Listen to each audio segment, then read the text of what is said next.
Hello ನಮಸ್ಕಾರ ಸ್ನೇಹಿತರೆ, ನಾನು ನಿಮ್ಮ ಶಫಿ ಭದ್ರಾವತಿ. ನಾನು ನಿಮಗೊಂದು ಸ್ಯಾಡ್ ನ್ಯೂಸನ್ನು ತಗೊಬಂದಿದ್ದೀನಿ.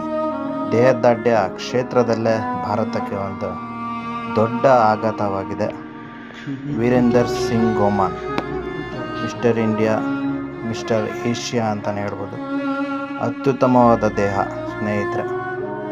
ಭಾರತದ ಮೊಟ್ಟ ಮೊದಲ ವೆಜಿಟೇರಿಯನ್ ಸಸ್ಯಾಹಾರಿ ಬಾಡಿ ಬಿಲ್ಡರ್ ಅಂತಲೇ ಹೇಳ್ಬೋದು. ಚಲನಚಿತ್ರ ಕ್ಷೇತ್ರದಲ್ಲೂ ಕೂಡ ಅವರು ಅತ್ಯುತ್ತಮವಾದ ಪ್ರದರ್ಶನವನ್ನು ತೋರಿ ದೈನಿಕ್ ಭಾಸ್ಕರ್ ಅವರು ಅವನ ಡೆತ್ ನ್ಯೂಸನ್ನು ಕೊಟ್ಟಿದ್ದಾರೆ.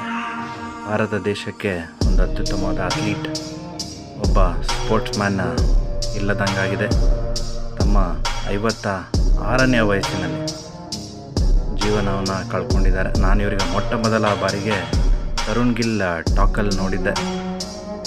ವಾಟ್ ಆಫ್ ಫಿಸಿಕ್, ಅದ್ಭುತವಾದ ಫಿಸಿಕ್ಕು.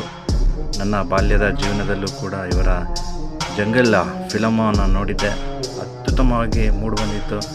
ನಾನಂತೂ ಇವರ ಬಾಡಿಗೆ ಫುಲ್ ಫಿದಾ ಆಗಿ ಜಿಮ್ಮನ್ನು ಸ್ಟಾರ್ಟ್ ಮಾಡಿದ್ದೆ. IBBF ಪ್ರೋ ಕಾರ್ಡ್ ಕೂಡ ಹೊಂದಿದ್ದರು ಈ ವೀರೇಂದರ್ ಸಿಂಗ್ ಗೋಮಾನ್.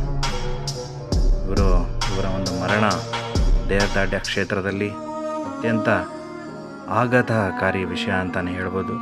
ಮುಂದಿನ ಬರುವಂತಹ ವಿಧಾನಸಭಾ ಕ್ಷೇತ್ರದಲ್ಲೂ ಕೂಡ ಚುನಾವಣೆಯಲ್ಲಿ ನಿಲ್ಲಬೇಕಾಗಿತ್ತು 2027ರಲ್ಲಿ. What of physique. ಈ ಒಂದು ಭಾರತ ದೇಶಕ್ಕೆ ಈ ಒಂದು ವ್ಯಕ್ತಿಯ ದುರಂತ ಅಂತ್ಯ ಅಂತಲೇ ಹೇಳ್ಬೋದು. ಕೈ ಫ್ರ್ಯಾಕ್ಚರ್ ಆಗಿತ್ತು, ಅದರ ಒಂದು ಟ್ರೀಟ್ಮೆಂಟನ್ನು ಪಡ್ಕೋತಾ ಇದ್ದರು. ಆದರೆ ಹಾರ್ಟ್ ಫೇಲ್ ಆಗುವುದರ ಮುಖಾಂತರ ತಮ್ಮನ್ನು ಜೀವನವನ್ನು ತೊರೆದಿದ್ದಾರೆ. ಅವರ ಆತ್ಮಕ್ಕೆ ಶಾಂತಿ ಸಿಗಲಿ.